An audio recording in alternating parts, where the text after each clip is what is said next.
نو دواړو لښکرو یو په بل حمله وکړه او ډیر سخت جنگ شروع شو.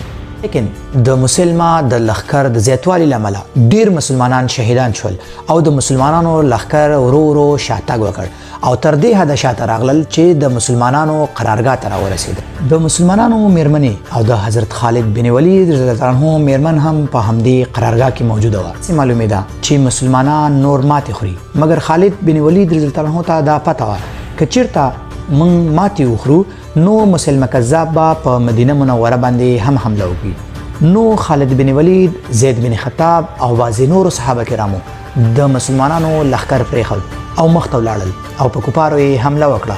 لږ وخت کې ډیر زیات کفار ووژل.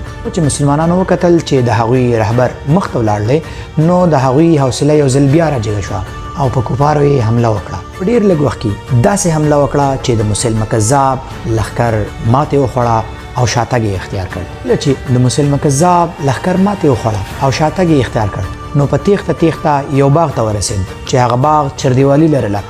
دوی داخل ته لاړل، ځانونه یې محفوظ کړل او د باغ دروازې بندې کړلې. مسلمه لښکر داخل په باغ کې و. د ډیرو کوششونو باوجود هم مسلمانانو ونه شو کړلی چې باغ ته داخل شي. په آخر کې یو صحابي برا بن مالک رضی الله عنه وویل چې مسلمانان دې په څه طریقه باندې ما د دیواله بل خوا خطا کړي، زه به هغوی ته دروازه خلاصه کړم.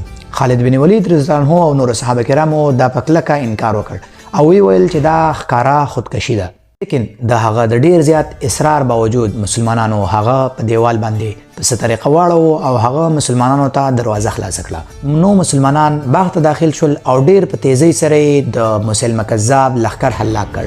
مسلمه کذاب چې کله دا وکتل نو د جنگ څخه وتښتېد. د مسلمانانو په لښکر کې یو صحابي صرف داسې هم راغلی و چې هغه صرف غوښتل چې مسلمه کذاب ووژني، حضرت وحشي رضی الله عنه.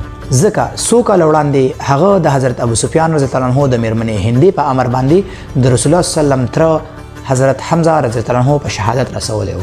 دې سخت حالات باوجود د مکې معظمې د فتح نه وروسته رسول الله صلی الله علیه وسلم حضرت وحشي وبخو او ورته یې وویل چې هیڅکله هم زما مخې ته را نشي.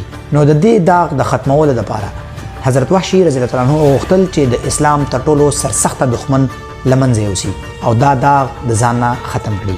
چې مسلمانان په جنگ کې مصروف ول نو حضرت وحشي رضی الله عنه هر څه پرېښودل او صرف په مسلمه کذاب پسې لاړ. کله چې وکتل چې هغه له جنگ څخه تښتي، خپله مشهوره نیزه یې راواخیسته او د لرې څخه یې مسلمه کذاب وویشت او هغه یې مردار کړ. دې سره د عربو د قبیلو ټول بغاوتونه ختم شول او حضرت ابوبکر صدیق رضی الله عنه یو ځل بیا د ټولو عربو خلیفه شو.